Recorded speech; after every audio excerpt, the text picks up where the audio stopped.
Politechnika Poznańska. Warto tu studiować.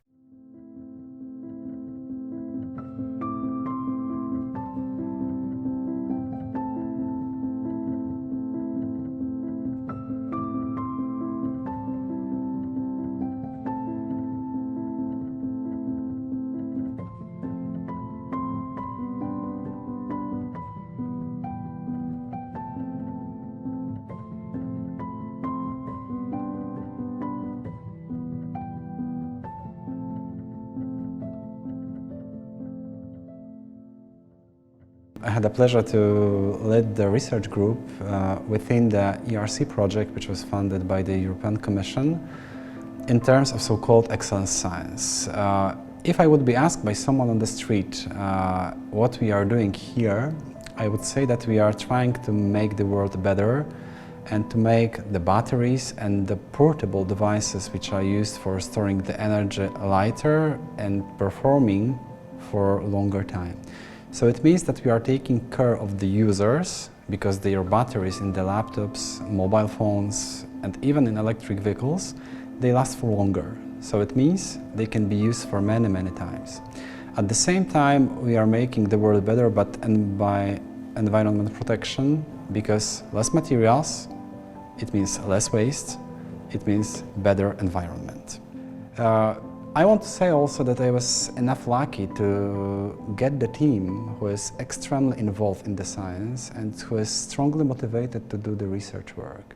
Those are the young science enthusiasts, and they devote a lot of time to reach the goals and to go with me in the road for the better world in terms of the energy storage systems, to save, even if we can say this way, to save the world from the wastes, as they are more and more serious issues. Let's imagine you go for the shopping and you want to pay by card and your telephone fails. You don't have any battery inside and you cannot do it anymore.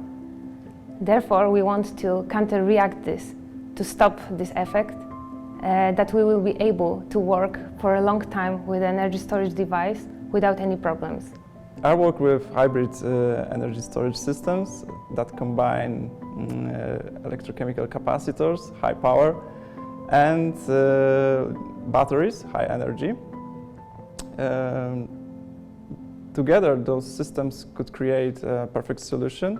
However, they require an inert atmosphere during their assembling. So water and, especially water and oxygen, are my main enemies. Therefore, I need to operate in a special device called glove box, which contains neither water nor oxygen. I think that I could improve slightly energy, especially power, but also cyclability will be much better than batteries.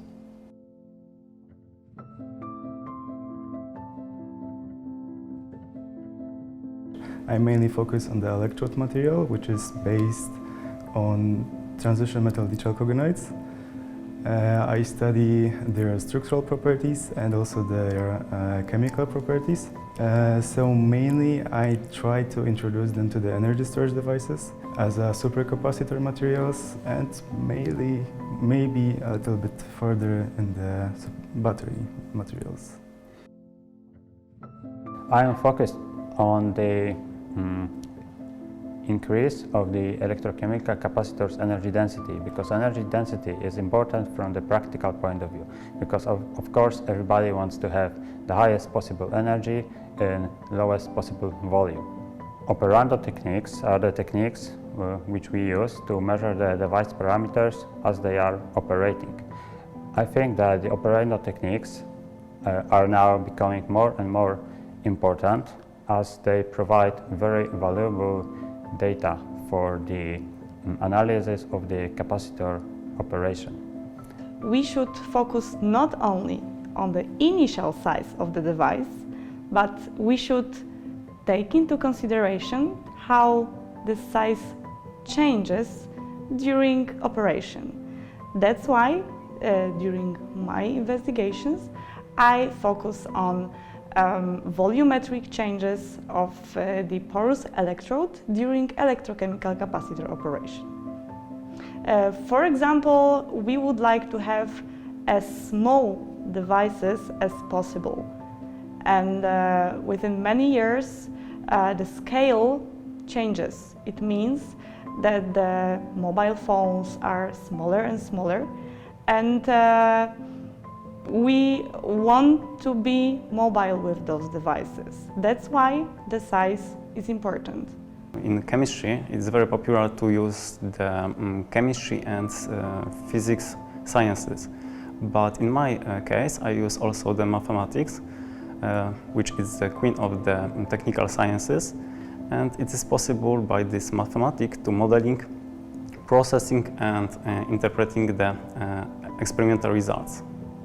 Of course, with all those aspects, we have in mind that our work must be applied, and it has demonstrated the typical applicable context. So it means that our results are not only the numbers or the sentences in the scientific papers.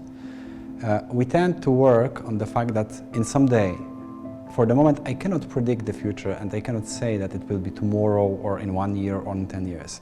We tend that our work and our efforts will be seen on the street, will be seen on the plane, or will be seen on in your home. I recognize myself as a person with the mission for the young people to get them and to put the knowledge in their head. But also I try to say them that there's a significant difference between the wisdom and the knowledge. And in the lab, we gain the knowledge, but in our discussions and in our approach, we also get the wisdom. So being the teacher is not easy, and because of that, I quite often ask my PhD students and my lab mates, what would you tell to your grandmother or to your parents or your roommate, what you are doing at work and why your research is important? My mother very often asks me what I'm doing in my work. However, every time she asks me, I don't really think she really understands it, because she keeps asking me the same questions all the time. I usually tell my parents that I do big science because every parent wants to be proud from his child.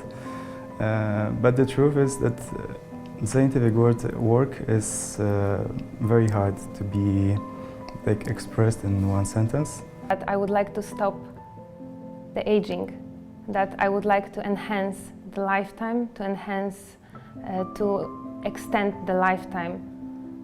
I could transfer this to the normal life. I work to make her life and my life better, easier and more comfortable.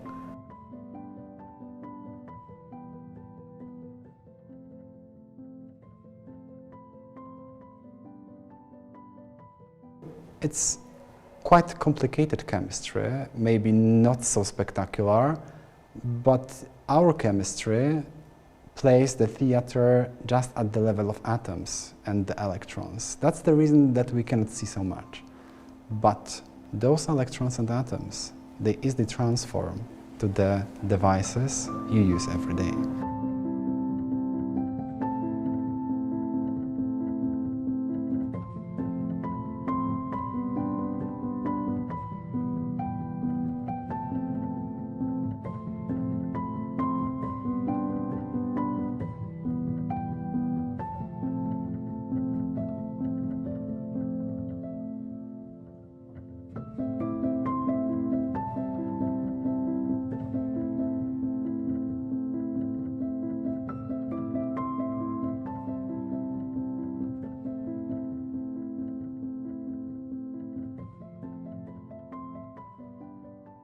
Politechnika Poznańska.